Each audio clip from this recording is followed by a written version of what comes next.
Bonjour à toutes et à tous. Aujourd'hui, je veux présenter une vidéo sur le contenu de mon cours, intitulé Physiologie cellulaire et moléculaire végétale, présenté par moi-même, Dr Boukarine Rahma, enseignante au département de biologie à l'Université Chadli Ben Jdeid à Tarf. Ce cours est destiné aux étudiants en licence biotechnologie végétale et amélioration des plantes. Ce cours examine la structure et la fonction des cellules végétales, en mettant l'accent sur les organes cellulaires tels que les chloroplastes, les mitochondries et le réticulum endoplasmique, ainsi que sur les processus cellulaires clés comme la photosynthèse et la respiration cellulaire. Dans cette présentation, je vais expliquer les deux chapitres suivants, le chloroplaste et la mitochondrie. Je vais commencer par le premier chapitre, le chloroplaste.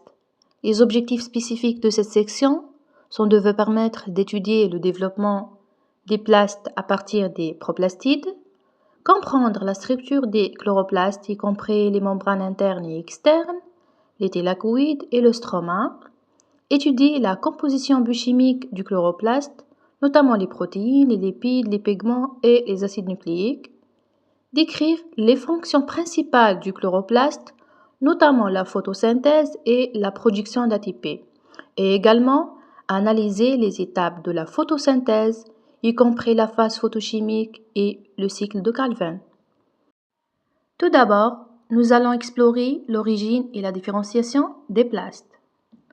Les précurseurs des plastes sont appelés proplastes et sont des organites indifférenciés présents dans les cellules méristhématiques qui sont des tissus en croissance active. Et ils peuvent se différencier en divers types de plastes, les chloroplastes, les chromoplastes et les leucoplastes, en fonction des besoins de la cellule et de conditions environnementales. Nous allons maintenant passer à l'organisation structurale du chloroplaste. Le chloroplaste est un organite composé de deux membranes séparées par un espace intermembranaire. Il contient un réseau membraneux constitué des sacs aplatis nommés thylakoïdes qui baignent dans le stroma. Un empilement de thylakoïdes se nomme granule. Ces granules sont reliés entre eux par d'immenses replis membraneux appelés lamelles. À l'intérieur de chaque thylakoïde se trouve un espace aqueux appelé le lumen. Les chloroplastes jouent un rôle crucial dans les cellules végétales. Ils sont responsables de plusieurs fonctions clés, dont la photosynthèse est la principale. Elle se déroule en deux phases, la phase claire ou bien photochimique en présence de la lumière et la phase sombre ou chimique en absence de lumière. La phase photochimique se déroule dans la membrane des thylakoïdes en présence de lumière par la captation de la lumière sous forme des photons et le transport d'électrons.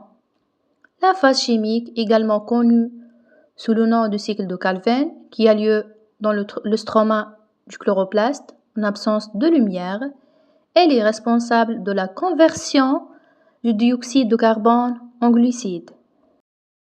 Les chloroplastes jouent également un rôle essentiel dans diverses fonctions importantes, notamment le transport de sucre. Ce transport peut se faire à travers le phloème, un tissu végétal spécialisé dans le transport des nutriments, formation des molécules organiques. Les chloroplastes produisent non seulement du glucose, mais aussi d'autres molécules organiques telles que des acides aminés, des lipides et des nucléotides. Nous allons maintenant aborder le deuxième chapitre, la mitochondrie.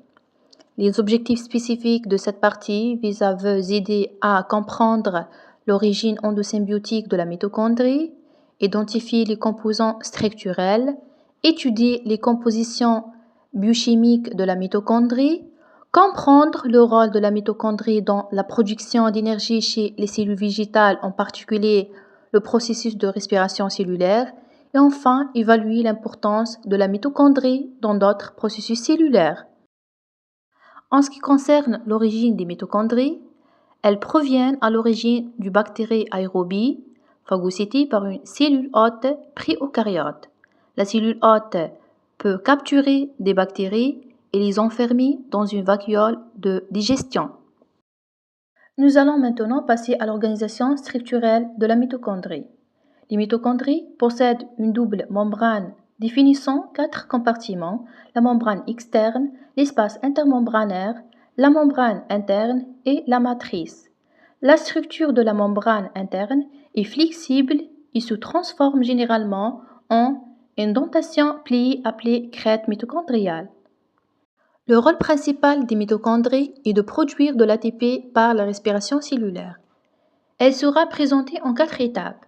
La glycolyse qui a lieu dans le cytoplasme, la réaction de transition qui a dans la matrice mitochondriale, le cycle de Krebs qui a lieu dans la matrice mitochondriale et enfin la phosphorylation oxydative qui a lieu dans la membrane interne de la mitochondrie.